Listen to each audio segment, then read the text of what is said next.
Introduction to physics. आज हमारा जो टॉपिक है introduction to physics. Physics basically क्या है? साइंस की वो ब्रांच है जिसमें हम प्रॉपर्टी, मैटर ऑफ प्रॉपर्टीज और उनकी एनर्जी, उनकी रिलेशनशिप के बारे में स्टडी करते हैं। ठीक है, मैटर क्या है? बेसिकली मैटर जो है वो एक मादा है। क्या है? मादा। ठीक है, मैटर। इसका हम बाकी चीज़ों के साथ रिलेशन, इसकी प्रॉपर्टीज के बारे में, इसकी एनर्जी के बारे में हम स्टडी करते हैं। ठीक है, तो कहते हैं कि जो बेसिकली साइंस है, साइंस की ब्रांचेस है ना, आगे फिजिक्स, बायो केमिस्ट्री, ये सारी जो है। ठीक है, ये बेसिकली क्या है कि इसको अगर हम लोग डिस्कस करें तो हम एक पिक्चर में जो है ना, इसको हमें पूरा डिस्क्राइब करना इसको आसान नहीं है। ठीक है, मतलब हम किसी एक पिक्चर के अंदर हम कहेंगे तो अगर हम वर्ल्ड को डिफाइन करना चाहें तो ये पॉसिबल नहीं है। ठीक है, तो इसके लिए कहता है कि इस चीज के लिए इसको मुख्तलिफ ब्रांचेस में डिवाइड कर दिया गया। ठीक है, हर चीज को एक अलग अलग नाम दे दिया गया है।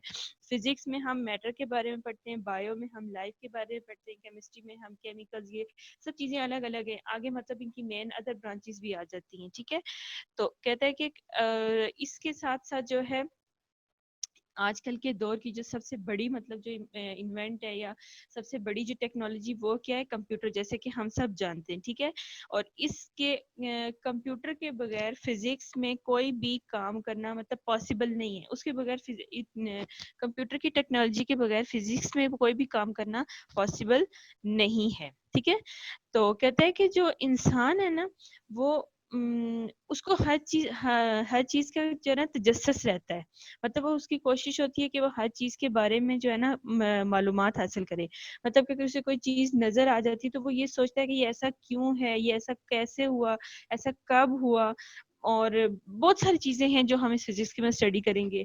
और बाज दफा ये भी होता है कि जो है ना हम शेप्स के बारे में या फिर उनकी फिजिकल क्वांटिटीज के बारे में, केमिकल क्वांटिटीज के बारे में, सब के बारे में हम फिजिक्स में पढ़ेंगे। ठीक है, या बेसिकली हम ऐसे कह सकते हैं कि फिजिक्स हमें उन सब चीजों के बारे में बताता है कि ये सब चीजें हैं क्या। ठीक है, मतलब उसका स्ट्रक्चर, उसके बारे में हम सब इसमें पढ़ते हैं।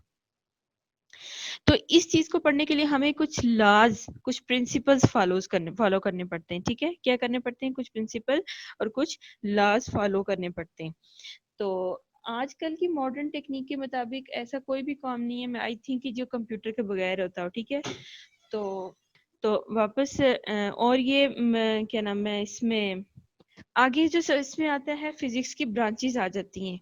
क्या आ जाती हैं? फिजिक्स की ब्रांचेस, ब्रांचेस आ जाती हैं। क्या आ जाती हैं? फिजिक्स की ब्रांचेस। फिजिक्स की ब्रांचेस में सबसे जो पहली ब्रांच है वो है मैकेनिक्स। कौन सी है? मैकेनिक्स। मैकेनिक्स सबसे पहली ब्रांच कौन सी है? मैकेनिक्स। मैकेनिक्स क्या होता है? इसमें हम किसी भी ब्रांच की मटेरियल की मोशन के बारे में स्टडी करते हैं। किसके बारे में? मोशन के बारे में, यानी इसकी हरकत के बारे में। Under the action of force, जब किसी बॉडी पे क्या लग रही हो? फोर्स लग रही हो। क्या लग रही हो? फोर्स। जो हमने पहली ब्रांच पढ़ी वो कौन सी है? मैकेनिक्स।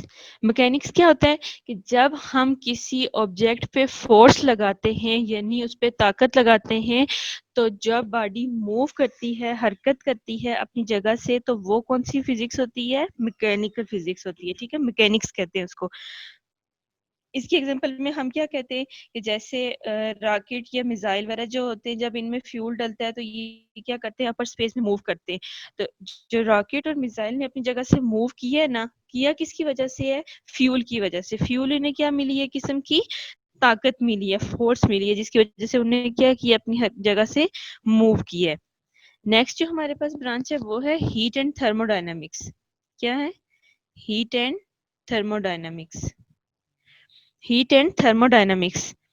इसमें क्या कहता है कि ये जो है ना फिजिक्स की वो ब्रांच है जिसमें आप ट्रांसफर करते हैं हीट को किसी अदर फॉर्म में।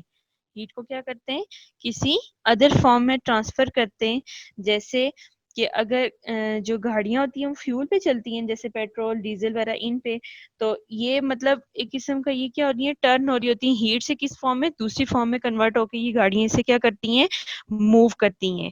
उसके बाद जो थर्मो इलेक्ट्रिक टर्बाइंस होते हैं इनमें क्या होता है कि हीट किस में कन्वर्ट होती है, इलेक्ट्रिकल एनर्जी में। ये जिसमें वाटर में जो अक्सर लगी हुई होती हैं, ये रिंग टाइप से वो लगे हुए होते हैं, जिसकी ये साथ आगे इसमें पिक्चर भी गिवन है। तो इसमें ये मूव करते रहते हैं कंटिन्यूसली, इसकी वजह से क्या प्रोड्यूस हो रही होती है, हीट प्रोड्यूस होती है। जब ये मूव करते हैं इसकी वजह से हमें क्या मिलती है, इलेक्ट्रिसिटी मिलती है। क्या मिलती है, इलेक्ट्रिसिटी। ठीक है, क्या है कि आप ये फिजिक्स की वो ब्रांच है जिसमें हीट को एक फॉर्म से दूसरी फॉर्म में कन्वर्ट किया जाता है। ठीक है, नेक्स्ट है आपके पास ऑप्टिक्स। ऑप्टिक्स इसमें क्या कहता है कि इसमें किसके बारे में स्टडी किया जाता है, reflection, refraction, dispersion and wave properties of light. इसमें हम लाइट के बारे में स्टडी करते हैं। किसके बारे में स्टडी करते हैं, लाइट के बारे में। अब लाइट में क्या क्या हम पढ़ते हैं, रिफ्लेक्शन पढ़ते हैं, रिफ्रैक्शन पढ़ते हैं, डिस्पर्शन पढ़ते हैं और इसकी वेव प्रॉपर्टीज।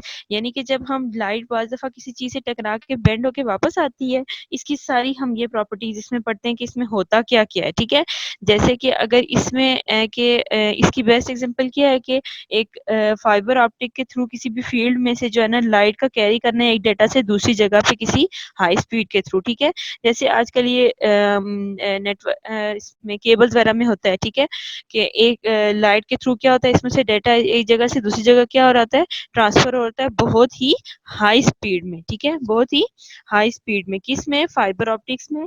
किसके वेव्स किसके थ्रू लेके जाती हैं डाटा, लाइट के थ्रू। किसके थ्रू, लाइट के थ्रू एक जगह से दूसरी जगह तक।